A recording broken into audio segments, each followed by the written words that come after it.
Mesdames, Messieurs, bienvenue à l'émission Toute la Bible en parle. Une émission évangélique qui élève et présente le Seigneur Jésus-Christ tel que nous le décrit toute la Bible. Aujourd'hui, Noël au but nous dévoilera les moyens de communiquer avec Dieu.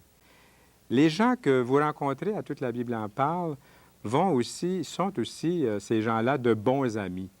Et par exemple, le chanteur Jacques Whitney est l'un de ceux-là. Il a accepté de revenir chanter à Toute la Bible en parle. Et Lise Valcourt, dans sa chronique de livres, nous proposera de bons ouvrages à lire. Ne quittez pas. Et pour nous, je lisais juste avant l'émission un court message de Gaston Racine.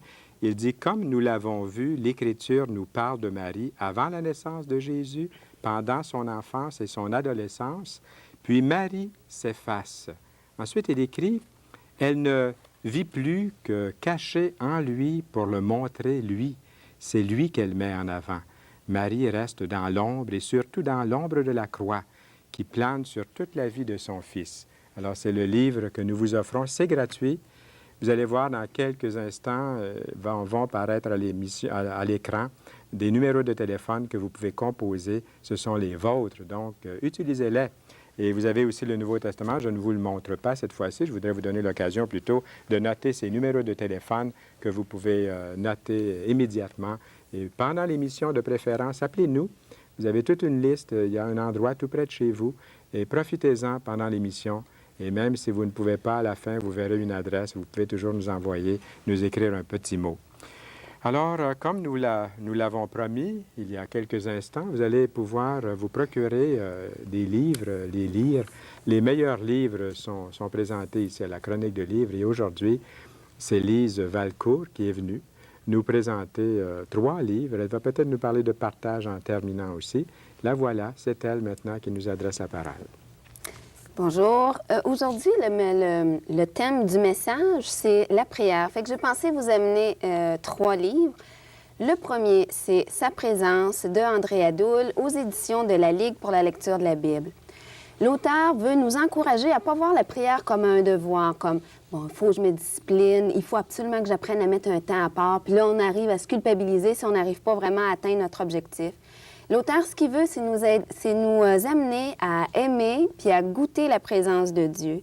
C'est un livre qui est surprenant, il est rafraîchissant et puis il est encourageant. J'ai juste une petite critique à faire, c'est que dans la dernière partie du livre, c'est comme si l'auteur changeait de discours, puis des fois on décroche un peu. Mais malgré ça, c'est un livre que j'encourage très fortement. Il est vraiment édifiant. Le deuxième livre, c'est un livre pour enfants. Quand parles-tu à Dieu? C'est des textes de Patricia et de Frédéric Mackisac. C'est des illustrations de Gary Gamble. C'est un livre pour les enfants de 5 à 8 ans. Comme on peut voir, les illustrations sont colorées, les textes sont tendres et ils sont touchants. C'est un livre avec plein de situations qui sont racontées par un enfant. Et il nous raconte ça avec ses joies, ses peines, ses peurs. Et puis, tout de suite après, c'est suivi par une petite prière dans laquelle l'enfant exprime ce qu'il vit, ce qu'il vient d'apprendre de Dieu. Comme un petit exemple, je crois qu'on peut voir à l'écran, le texte dit « Nous jouons. Je viens de manquer la balle et mes amis se moquent de moi. Je me sens ridicule. » La petite prière, c'est « Ô Dieu, je suis heureux parce que toi, tu m'aimes tel que je suis. » Fait que c'est vraiment un petit réconfort pour l'enfant quand il vit ces petits moments-là. Le dernier livre, c'est Vivre la Bible chaque jour, aussi aux éditions de la Ligue pour la lecture de la Bible. C'est un carnet de méditation. Il ne nous dit pas comment prier, mais c'est plutôt un carnet qui va nous inviter à faire une démarche dans la prière. Cette démarche-là se fait à partir d'un texte qu'on choisit dans la Bible. On lit ce texte, on le questionne, on se laisse interpeller par Dieu par ce texte-là. Et puis, ce qui est pratique avec ce carnet-là, c'est qu'il nous permet de recueillir nos notes personnelles pour mieux réfléchir puis agir selon ce que Dieu nous a montré. Puis tout ça dans un petit temps de prière. Un petit mot pour partage. Les gens savent peut-être ce que c'est partage. Une demi-minute pour partage. C'est dommage, j'en ai pas amené un avec moi. Là. Oui. Ça se trouve à être une revue trimestrielle dans laquelle il y a, comment je pourrais dire, on passe des livres de façon systématique de la Bible. Supposons qu'on passe Matthieu. On nous invite à lire le texte, à réfléchir le texte à partir de questions Pour tous les proposées. jours. Oui, chaque jour. Et puis, c'est vraiment une occasion pour prendre un temps en profondeur avec Dieu, interroger le texte et Puis tout. si on veut vous appeler, là, Oui, 4-4, oui, c'est le 445. 4, 6, 5. Merci. c'est 4-6-5. 465 Correction. 0445. Oui, d'accord. Merci bien. C'est fait le plaisir. patron qui est assis ici. Oui. C'est lui qui est patron de la Ligue. Hein? Le directeur de la Ligue pour la lecture de la C'est Bible est ça. là. Ouais. Et puis il rougit un petit peu, là. Tu vois? Non, mais c'est lui le patron. Hein? Il connaît bien le numéro. Oui. Eh bien, on lui laisse la parole. Nous sommes les auditeurs et puis j'ai hâte d'entendre ce que tu as à nous dire aujourd'hui, Noël. Vous êtes les auditeurs. Ça veut dire que vous allez écouter. Oui, je vais tasser ton verre, tu peux gesticuler autant C'est ça. que tu veux. Bien, c'est justement le sujet qu'on va parler aujourd'hui. L'écoute. Dieu qui nous écoute. Cette année, on avait dit qu'on parlerait sur les paraboles de Jésus. Eh bien, la dernière fois, on a vu la parabole du Fils prodigue. Et le personnage central de cette histoire, c'était certainement le Père. C'est le Père que Jésus voulait nous montrer. Et ce Père avait 2 fils. Et il avait dû sortir 2 fois la même journée pour les accueillir tous les 2. Il est sorti tôt le matin pour le cadet, le plus jeune, celui que nous appellerions le pas bon, celui qui avait dépensé tout son argent avec les prostituées. Et il est aussi sorti le soir pour l'aîné. Nous, on l'appellerait le bon, l'aîné. Mais l'aîné a refusé d'entrer parce que son père avait fait la fête parce que le plus jeune était revenu à la maison. Alors, ce Père est l'image de notre Père céleste qui désire nous accueillir, qui nous ouvre les bras et qui écoute nos prières jour et nuit sans jamais se lasser. Ça, c'est vraiment un auditeur, hein? Et aujourd'hui, nous verrons quelques courtes paraboles de Jésus pour nous montrer qu'il nous faut, nous, toujours prier sans jamais nous décourager. Mais avant, laissez-moi vous poser une question. À part ce court moment de recueillement que certaines personnes prennent avant les repas, avez-vous prié aujourd'hui? Avez-vous remercié Dieu pour quelque chose? Lui avez-vous demandé une faveur, un conseil sur un sujet quelconque? Avez-vous eu un entretien avec lui, un tête-à-tête?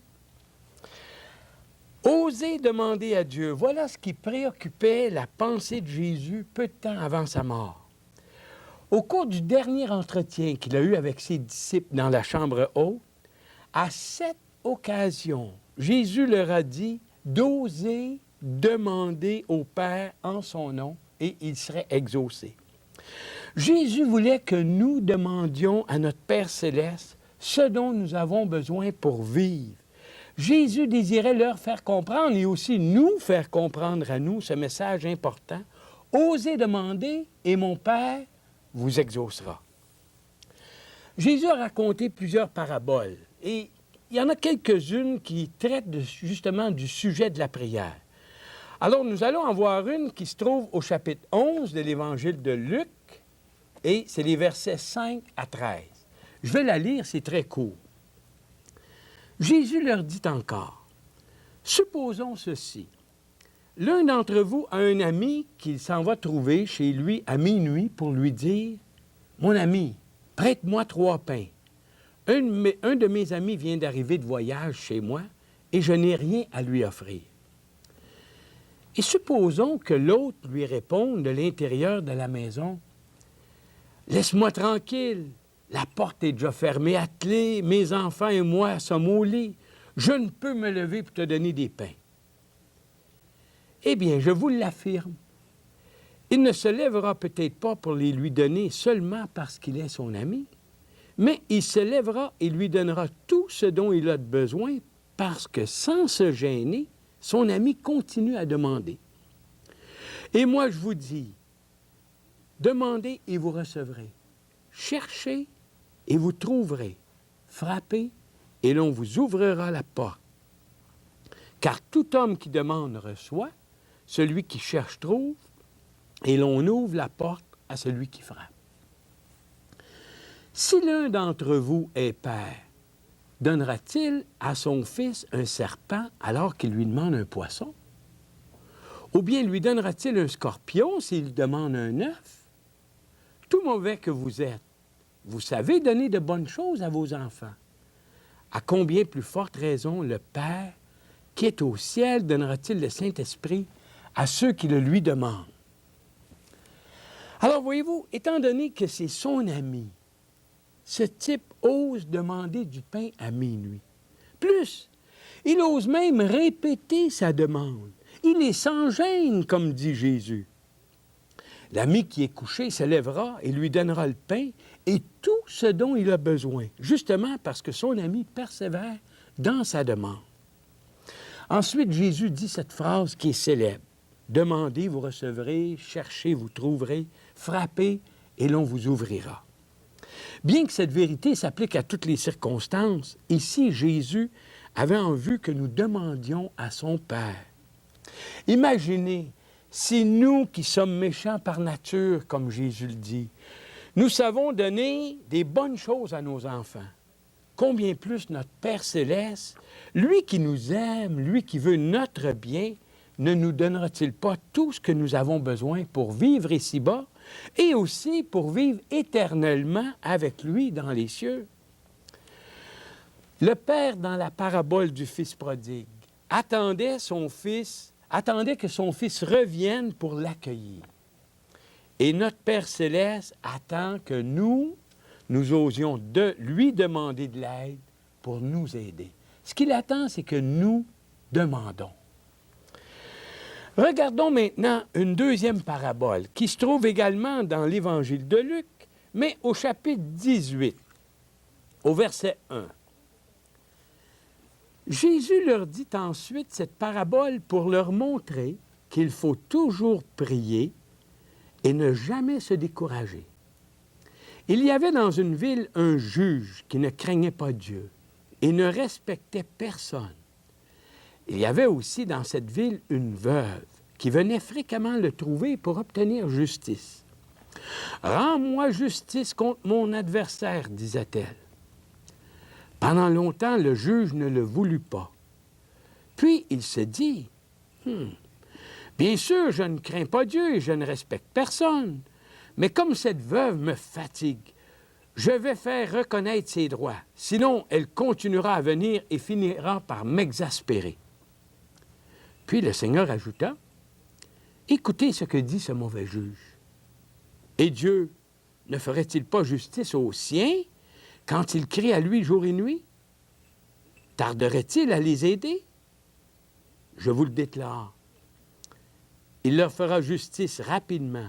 Mais quand le Fils de l'homme viendra, trouvera-t-il la foi sur la terre? »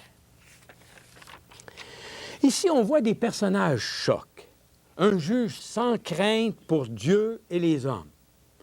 Et une veuve sans défense. Probablement que si Jésus l'avait décrit, elle était petite, sans défense. Elle ose demander justice même à ce juge méchant. Elle ne se lasse pas, elle ne se laisse pas décourager par ses refus répétés. Elle revient et revient à la charge jusqu'à ce que le juge, lui, se décourage et lui rende justice contre son adversaire. Le juge n'agit pas par amour, mais par égoïsme. Il était fatigué de se faire casser les pieds. Et Jésus conclut, « Combien plus Dieu qui vous aime vous rendra justice rapidement? » Mais pour obtenir une réponse de Dieu, il nous faut oser demander et persévérer dans nos demandes. Et Jésus termine cette parabole par une question. Il dit, « Mais quand le Fils de l'homme viendra, trouvera-t-il la foi sur la terre? » Alors vous tous qui écoutez, avez-vous assez confiance en Jésus et en Dieu pour oser demander? La foi, c'est faire confiance. Une telle confiance que je peux me permettre de frapper, frapper, frapper encore sans avoir peur de déranger et aussi avec la conviction que Dieu va m'écouter et il va m'exaucer. Voyons maintenant une troisième parabole. Celle-ci est à la suite de celle que nous venons de lire. Jésus dit la parabole suivante à l'intention de ceux qui se croyaient justes aux yeux de Dieu et méprisaient les autres. 2 hommes montèrent au temple pour prier. L'un était pharisien, l'autre collecteur d'impôts. Le pharisien se tenait à part et priait ainsi. « Ô Dieu, je te remercie de ce que je ne suis pas comme le reste des hommes, qui sont voleurs, mauvais et adultères. Je te remercie de ce que je ne suis pas comme ce collecteur d'impôts. Je jeûne 2 jours par semaine et je te donne la 10e partie de tout ce que je gagne. » Le collecteur d'impôts, lui, se tenait à distance et n'osait même pas lever les yeux vers le ciel. Mais il se frappait la poitrine et disait, « Ô Dieu, aie pitié de moi qui suis un pécheur. » Je vous le dis, ajouta Jésus, cet homme était en règle avec Dieu quand il retourna chez lui, mais pas le pharisien. Car tout homme qui s'élève sera abaissé, et celui qui s'abaisse sera élevé. Un pharisien était un homme très religieux, pieux, qui s'efforçait toujours d'accomplir la loi. Jésus savait que les pharisiens faisaient beaucoup de choses pour plaire à Dieu. Mais à cause de son orgueil, sa prière n'a pas rejoint Dieu. Et il est reparti comme il était entré, satisfait de lui-même, mais toujours pas en règle avec Dieu. Par contre, le collecteur d'impôts était un traître à sa patrie. Il travaillait pour l'ennemi, pour les Romains. Lui, après une prière sans éloquence, tout en se tenant à distance et sans même oser regarder vers le ciel, eh bien, Jésus dit qu'il est reparti en règle avec Dieu. Les 2 ont osé aller vers Dieu. Les 2 ont osé demander. Et pourtant, Dieu n'a répondu favorablement qu'à un seul des 2. Celui qui avait une attitude humble. Alors, qu'est-ce qu'on peut conclure de ces 3 histoires de Jésus? Certainement qu'il nous faut oser demander, oui. Et plus, sans jamais se décourager. Mais aussi que Dieu répond à ceux et celles qui ont une attitude d'humilité.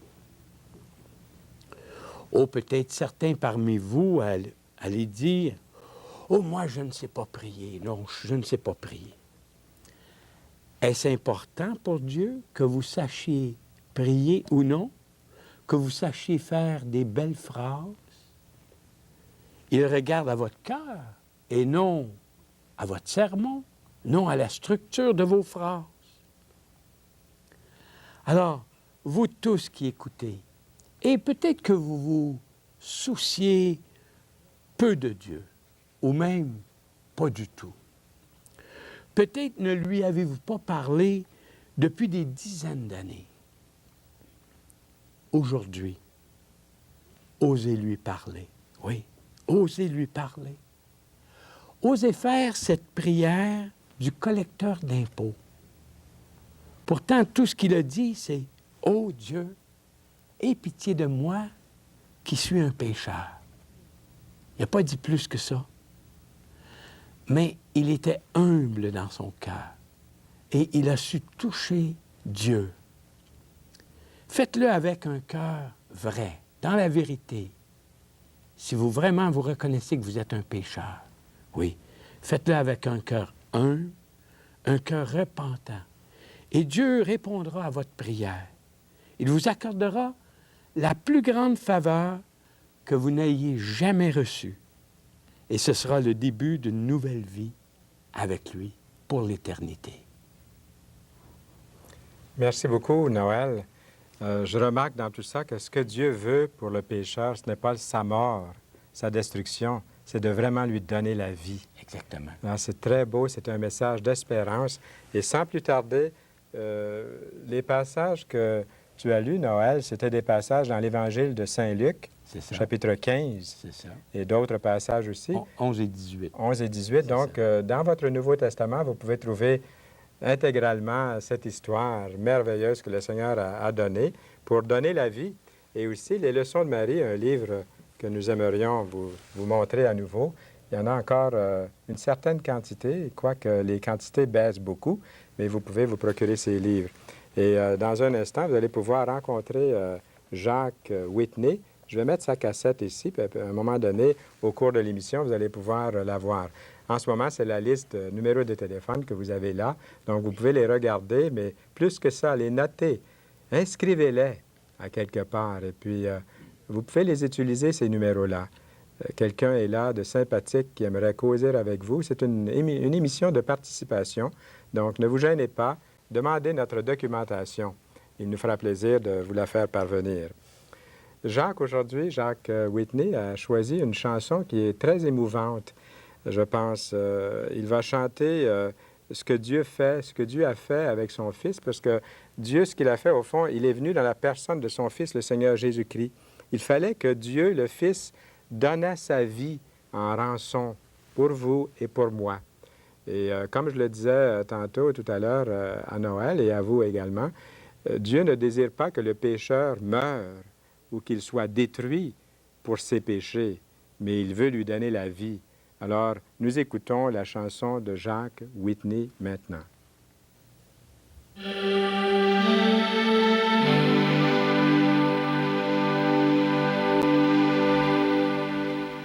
Oh,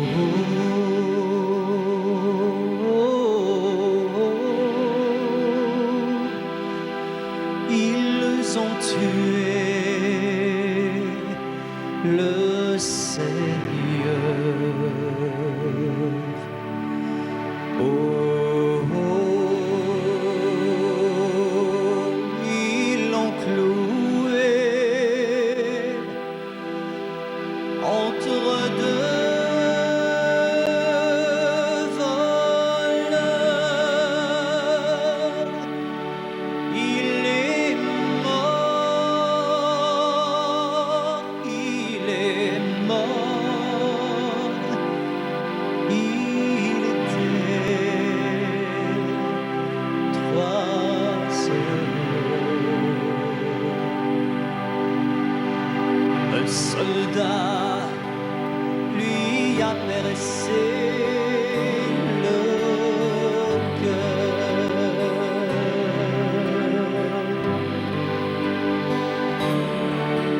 Je l'ai vu au tribunal, silencieux, immobile. Je l'ai vu porter sa croix dans les rues de la ville, et la foule qui l'insultait, et les soldats qui frappaient. Et lui qui trébuchait se relevait.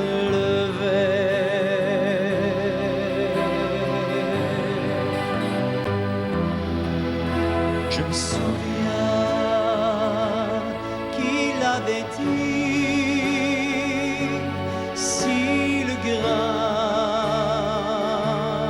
ne meurt, il ne porte pas de fruits, mais il reste seul. Je comprends aujourd'hui que mon Seigneur, c'est le grain qui va donner la vie.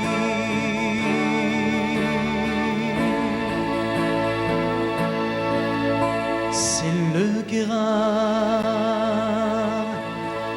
qui va donner la vie.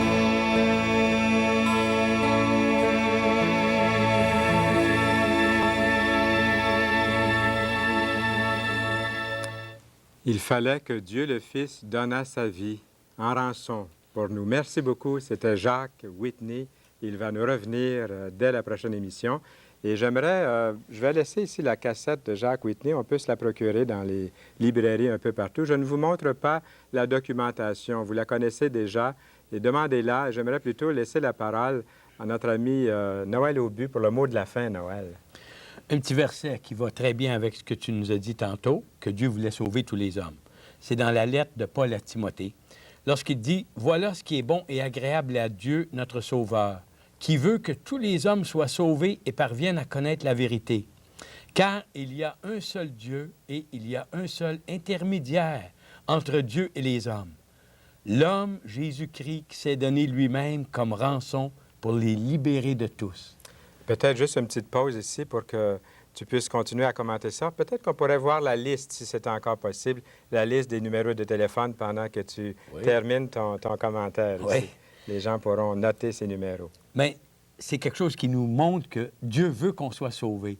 Et aussi, pour aller vers Dieu, il n'y a seulement qu'un chemin, c'est Jésus. Amen. Ça ne sert à rien de passer par 56 chemins qui ne mènent nulle part, lorsque Dieu même nous dit qu'il y a un seul intermédiaire entre Dieu et les hommes. Et là-dessus, merci beaucoup, Noël Aubu. Merci beaucoup, Lise Valcourt et Jacques Whitney. Il sera de retour, comme j'ai dit, la prochaine fois, la prochaine semaine. Et Lucie Thibodeau a vraiment choisi la vie. Elle viendra témoigner ici. Elle était suicidaire. Dieu l'a délivrée. Et d'ici la prochaine émission, nous vous souhaitons une bonne fin de journée, une bonne semaine. Au plaisir de se retrouver. Au revoir.